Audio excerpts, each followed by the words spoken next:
Donc félicitations. Bah merci. Donc tu succèdes à Steven. Ouais, je suis content. Hein. Avec la MC Grasse. Avec la MC Grasse comme club. Donc on a eu Olivier là qui nous a parlé un peu du club et puis donc de ses projets pour les jeunes. Et ben on est bien content pour toi.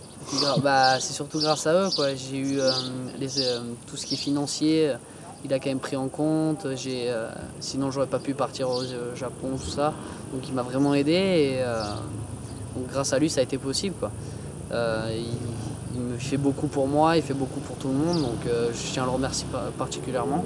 Il y a aussi ma famille que je voudrais remercier parce qu'elle est derrière moi, il y a mon frère, il y a même mon petit neveu qui a 5 ans qui est derrière moi, qui me dit allez Quentin, la dernière fois il m'a fait une pancarte et tout. Donc c'est vraiment, pour moi ça me fait plaisir. Là je vais les appeler tout à l'heure, ils vont être fous, donc c'est vrai que ça me fait vraiment plaisir. Ouais, parce que le mondial, celui qui l'a jamais fait, il ne peut pas se rendre compte de l'organisation que c'est, les moyens et puis la logistique qu'il faut. Hein. Ouais, non, on ne peut pas se rendre compte parce que c'est vraiment... Moi j'ai fait quelques épreuves l'année dernière, ça m'a mis déjà un peu pour voir comment c'était.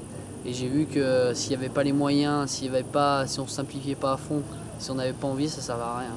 Il faut vraiment être dedans, et il faut avoir un niveau financier, il faut que la logistique suive, comme ça, bon, toi voilà. Tu as la tête qui est au trial. C'est ça, mais elle n'est pas toujours au trial parce que c'est vrai qu'au niveau financier, de temps en temps c'est un peu dur. Mes parents ils ont un peu du mal, donc c'est vrai. Ouais, les papas et les mamans, il faut toujours qu'ils aident un peu. Hein. Voilà, c'est ça, et le problème c'est que là, ces temps-ci avec le travail, ça marche pas trop. Ouais. Donc du coup... Heureusement qu'il y a les résultats. Voilà, c'est ça. Donc heureusement qu'il y a les résultats, comme ça au moins on peut trouver des sponsors.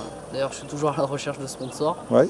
Donc s'il y a quelqu'un, vous pouvez aller sur mon qui veut aider un jeune, ouais, d'accord. Voilà, il n'y a pas de souci. Et toi, vas-y. Bah, monsieur, je suis avec monsieur Fignel, là. Il est toujours dans l'ombre, mais... C'était l'objectif au début, le championnat du monde. Tu savais que tu avais les moyens du titre ou tu n'avais aucun... L'année dernière, en finissant en fait, le championnat du monde 6e, ça m'a conforté parce que j'avais quand même raté 4 manches, donc l'Australie et le Japon. Du coup, ça m'a vraiment donné envie de continuer. Et cette année, en fait, j'ai commencé la première course au Japon et j'avais envie de gagner. Donc c'était vraiment le but ultime d'être champion du monde. Donc j'ai réussi, je suis content. Et non, l'année quand ça a commencé, je voulais vraiment, mon objectif c'était de gagner. D'accord. C'était pas de faire de la figuration comme on dit, c'était vraiment d'être là et de gagner. Mais tu étais conscient de ton niveau, de ton bagage technique par rapport aux autres? Au fur et à mesure, j'ai pris plus confiance en moi. Et ça m'a aidé vachement parce qu'on m'a vraiment mis en confiance, mon frère. J'ai eu différents sueurs presque à chaque course, donc c'est vrai qu'à chaque fois, on m'a mis en confiance, donc c'est vraiment bien, je suis content. Et après, j'ai commencé à voir, il y a encore du travail au niveau du pilotage, tout ça, mais c'est sur la bonne voie. Enfin, c'est ce qu'on m'a dit, donc j'écoute les conseils. Hein. Bah, c'est vrai que tu fais une excellente progression, une progression qui va t'amener carrément l'année prochaine en expert. Enfin, l'année prochaine, ouais, l'objectif c'est... Il y a de chance quand même d'aller en expert. Après, c'est quoi la difficulté quand tu passes sur un niveau supérieur? C'est le gros ou c'est encore le bagage technique qui manque? C'est encore le bagage technique, puis il y a le mental encore, il faut travailler encore plus. Ça c'est dur à travailler, hein. C'est vraiment...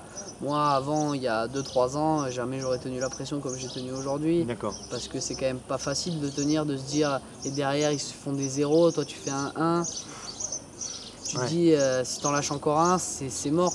Donc il faut vraiment rien lâcher, et il y a 2-3 ans je l'avais pas. C'est vrai que c'était un défaut que tu avais de ne pas être très régulier. J'étais pas régulier du tout, et Par exemple, l'année dernière, c'était où? À Ploudiri, je crois.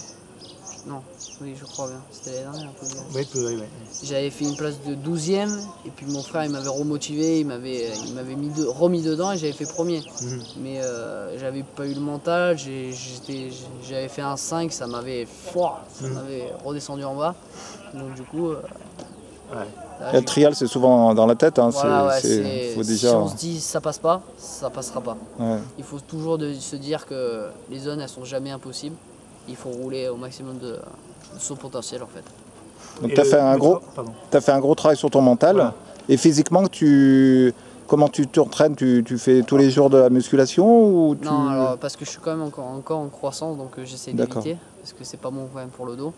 Ce que je fais, c'est que au lycée, en fait, il y a mon proviseur. Il a mis en place un truc spécial rien que pour moi, en fait. Enfin, je suis avec le pôle sport du ski de là-haut. Et en fait, on s'entraîne 3 fois par semaine. D'accord. Donc ça, c'est le lundi soir, le mardi soir, le jeudi soir. Et là, on va faire foncier, on fait un peu de muscu, mais surtout équilibre. On fait vraiment, c'est vraiment complet. On fait un peu de muscu, c'est vrai, mais c'est pas poussé à des extrêmes pour prendre des bras de fou. D'accord. Donc en mondial, ouais, t'as pas eu des problèmes physiques? Non, tu pouvais déjà te reposer sur toute... Ce qui est bien, c'est qu'après, avec le bagage technique qu'on prend au fur et à mesure, on arrive à souffler et à récupérer entre chaque zone en fait. Entre chaque zone, on nous voit passer comme des fous par exemple pour aller d'une zone à l'autre, mais en fait on est libéré. On se ressource. Voilà, on se ressource en fait. Et ouais, c'est sûr. Donc c'est ça la difficulté du trial, c'est que plus t'es mauvais et plus c'est dur physiquement. Non, après mauvais, non, il y a personne qui est mauvais. Oui, non, mais ce que je veux dire, c'est que plus tu prends d'échecs, plus tu tires la moto et plus tu fatigues. C'est vrai. Plus tu vas prendre d'échecs, moins tu vas être en confiance. Et le problème, c'est que quand on prend un échec, on a toujours le truc, dans la prochaine zone, on a toujours le sentiment de se dire j'ai fait 5, les autres ils ont fait 0. Va falloir que j'ai la hargne jusqu'à la fin pour pouvoir faire 0, tout à 0. Parce que j'ai plus rien droit à lâcher. Donc moi avec mon frère, on a une technique, c'est que j'ai droit à 2 jokers. D'accord. Donc si j'ai eu ces 2 jokers, c'est fini. C'est mort. Hein, j'ai plus le droit de faire d'erreur. Et sinon, après, on peut garder, on peut voir après. Hein, après, les jokers, souvent, je les utilise pas, donc ça, c'est bien. Bah oui. C'est pratique. C'est vrai que ça aide, mais bon, souvent, on les utilise et c'est pas génial. De toute façon, l'année prochaine, donc ce sera le junior, c'est ça? L'année prochaine, ça sera le junior et en France, l'expert. Même si j'ai pas le titre en S1, je monte quand même en directement? Ouais. D'accord, donc tu veux... parce qu'en fait, pour le junior, c'est mieux de monter d'un palier, en fait. D'avoir le championnat de France pour pouvoir bien s'entraîner à un niveau... Voilà, pour arriver en junior et avoir un bagage et pouvoir être encore mieux sur la moto. D'accord. Alors, c'est vrai que on l'a vu avec la victoire de Steven l'année dernière. Après, quand il est passé en junior, c'est pas évident. Ah, c'est pas évident. C'est quand même un autre palier. C'est une sacrée marche. Qu'est-ce qu'il faut faire de plus pour passer ces paliers? J'ai pas trop le truc pour l'instant parce que je sais pas vraiment. Mais à mon avis, il va falloir que je redouble de vigilance, il va falloir que je m'entraîne encore plus. Parce que là, j'essaye tous les soirs de rouler 1 heure, mais là, il va falloir que je roule encore plus. Là, il va falloir que je m'entraîne physiquement, mentalement. Ça va être plus dur, hein, ça c'est sûr. Après, je pense que ça peut le faire. On verra bien de toute façon. De toute façon, l'année prochaine, ça va être une année d'apprentissage. Je sais que je finirai pas premier ou deuxième. Bien sûr. Donc ça, je suis conscient, donc déjà, c'est pas mal. Et après, même en expert, je sais que c'est une année d'apprentissage les deux, donc on verra bien. Hein. Et le gros, ça fait pas peur Non. J'ai travaillé beaucoup le gros parce que je roule souvent avec Ludo Viano. Et lui, il aime bien faire du gros. Donc, du coup, il me met en confiance souvent, donc on envoie du gros. T'as pas d'appréhension, quoi. Non, pas trop. Moi, j'en ai encore un peu, c'est normal. Parce que on a toujours, quoi. On est devant une grosse marche, on se dit. Avec des jumps. Ça va monter là, on n'est pas sûr. Donc, puis après, quand il y a 2-3 suiveurs en haut, tu te dis, bon, si je me rate, il m'attrape, il n'y a pas de souci. Donc ça va, heureusement. Donc on a vu ton suiveur, c'est? Là, c'est Yannick Marpinard. Donc il te suit en mondial et... Non.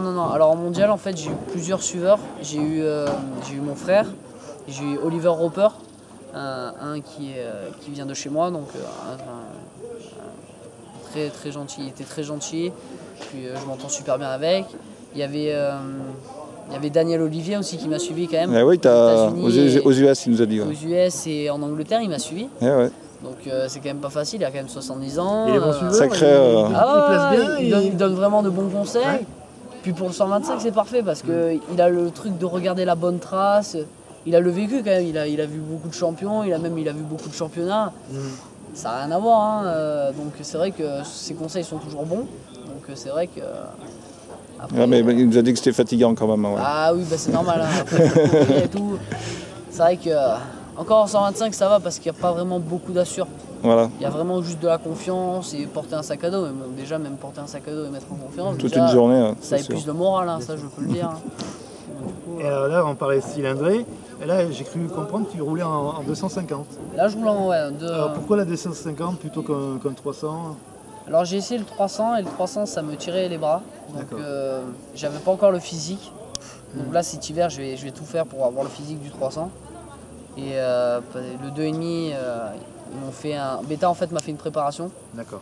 Donc du coup cette moto est plus légère. Donc c'est vrai que ça aide. Tu t'y retrouves. Voilà, je m'y retrouve avec le 125. Donc c'est vrai que ça m'a aidé cette année. Mais l'année prochaine du coup comme j'ai plus le 125, je vais vraiment prendre la 300. Voilà, le cylindré au-dessus. Donc on va pouvoir router encore plus et s'envoler encore plus. On verra bien. Hein. Bah, merci Quentin. Et puis demain, on va te suivre encore. Hein, demain, je vais essayer encore de gagner. Hein. Voilà, ce serait sympa. Je vais tout faire pour.